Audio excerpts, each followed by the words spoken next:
Chuck sat with his legs up on the desk in his security office. Another late night guarding a boring facility from absolutely nobody, he silently remarked.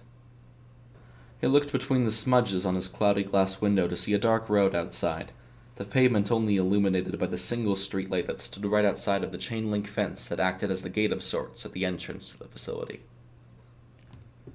He wasn't sure what they did there. He'd asked several people when they arrived at or left work, and nobody ever seemed too keen to clue Chuck in. He inhaled deeply before exhaling into the quiet security office. His hands were folded on his lap as he leaned back into his leather office chair.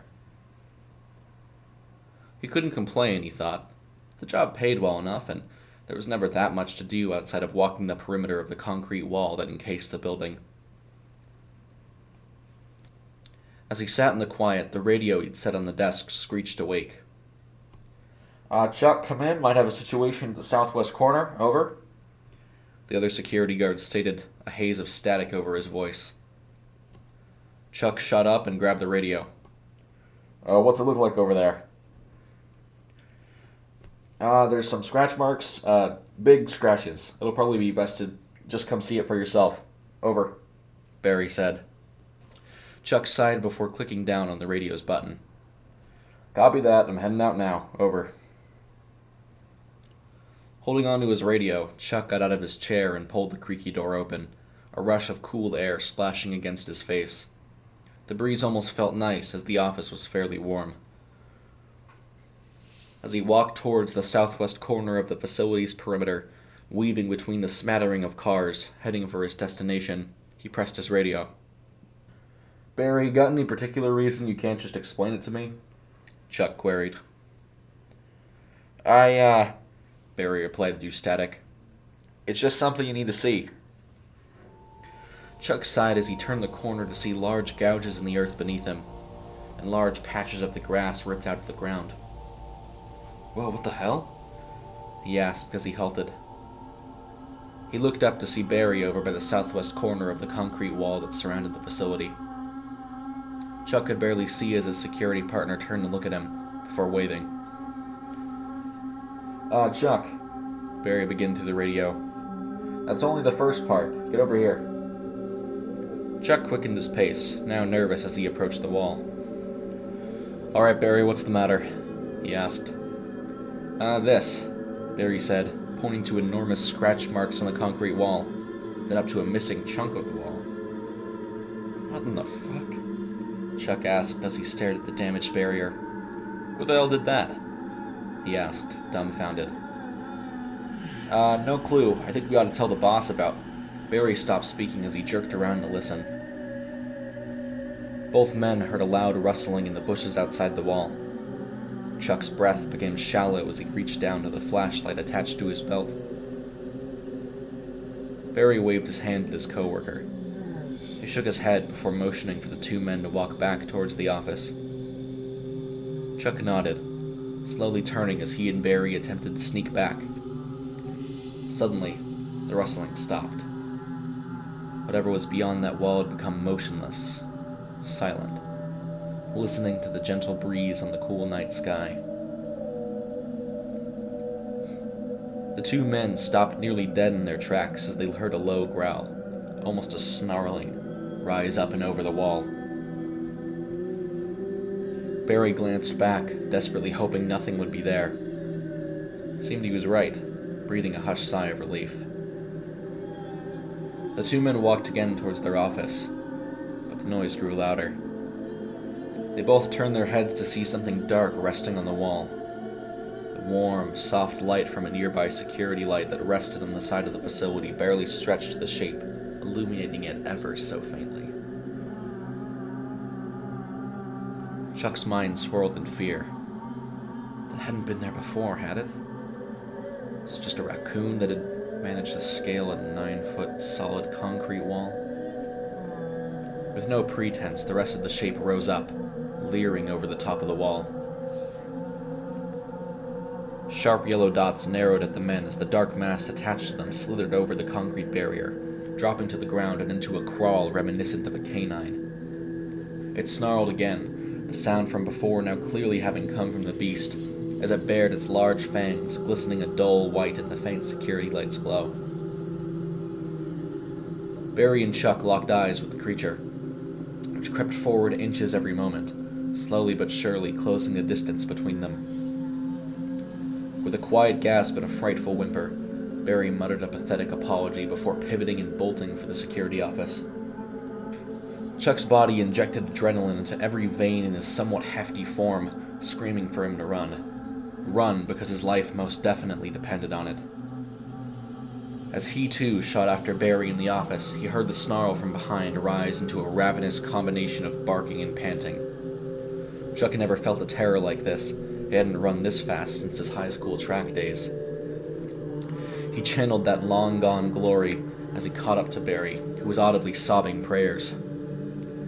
He'd never known Barry to be much of a religious man, and he certainly wasn't one to go to Sunday Mass, but maybe the situation was the kind that would be the desperate hope for a higher power out of anybody.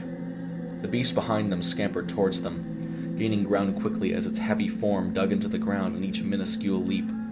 Its foremost goal was to terrify them, perhaps succeeded by a thirst for blood.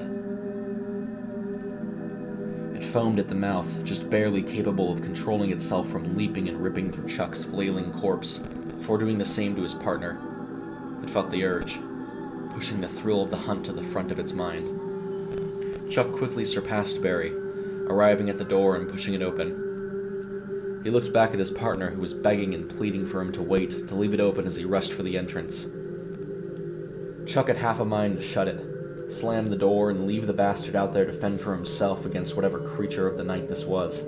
Something flashed in his mind. What good would that do, he thought? If Barry died, there would be no corroborating witness to back up Chuck seeing an unexplainable monster. The external cameras on the facility hadn't worked in months. He'd asked the managers to replace them, even just one or two, but the long history of no problems with burglary or suspicious figures skulking around discouraged them from the senseless wasting of hard-pocketed dollars. After all, the managers reasoned, what was the harm in leaving inactive cameras up as a deterrent and pocketing what could have been spent replacing them? Chuck mentally cursed his superiors as he opened the door up for Barry, who practically dove through the opening, thanking Chuck as he shut the door and locked it. "Help me move this cabinet," Chuck growled as he gripped the filing cabinet that stood guard next to the door. Barry scrambled up and helped his partner as they heard the creature barreling towards the small building. "Can it get in?" Barry asked, out of breath. "No clue. We need to shut the hell up until it leaves," Chuck commanded as they flicked the lights off and hunkered down below the main desk. Barry tried to keep himself from crying as they heard the lumbering creature circling the office. As the two men sat huddled underneath the desk that rested nestled below the large plexiglass window. Out of the silence, a sudden knock came. A considerable tap on the window. Barry and Chuck looked at one another, confused at the noise. Again it came, the knocking at the window. It moved around, the tapping, knocking, corner to corner, all over the glass as if it were some safety inspector testing the stability of the window. "What's happening?" Barry asked as he stared at Chuck, eyes open further than they'd ever been. Chuck swallowed. "I don't know. Maybe you should pop up, see if it's still there." "Can't you check?" Barry asked, nervously.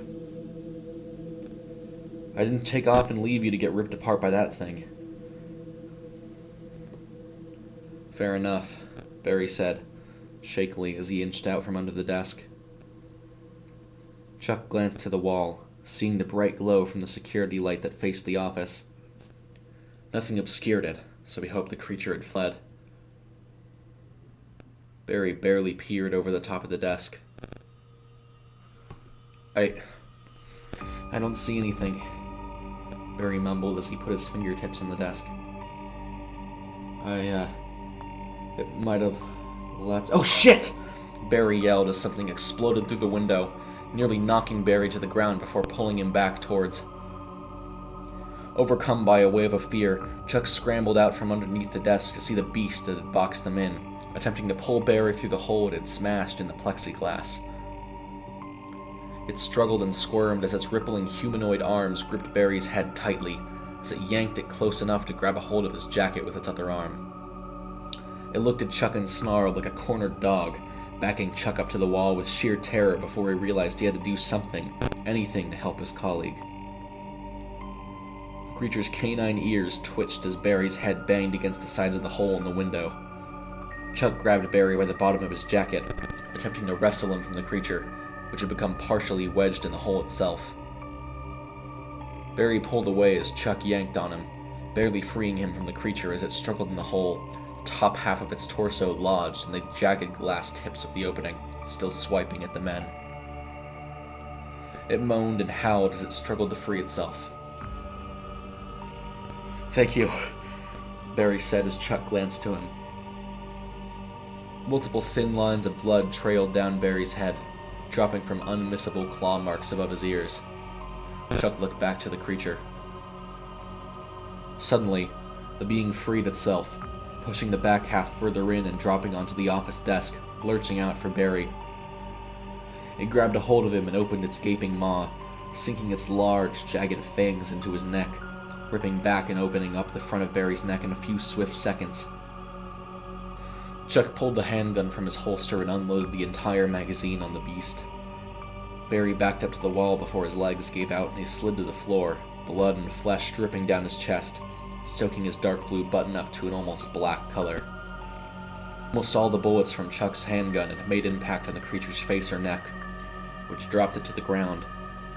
It lay on the floor, a pool of blood seeping from its twitching body. Frantically, Chuck pulled another magazine from his belt, loaded it into his gun, and fired all of the bullets into its skull, the motion now ceasing as Barry gasped from halfway underneath it. Its fading yellow eyes looked up to Barry, who was quickly dying as it laid still, sprawled across his legs. Chuck breathed heavily as he holstered his gun. He stepped closer to Barry, who used the little strength he had left to look at Chuck, who knelt down above the beast's corpse. I'm sorry, I couldn't," Chuck mumbled as he looked down at the floor. He heard a hushed wheeze before looking back up at Barry. He was gone.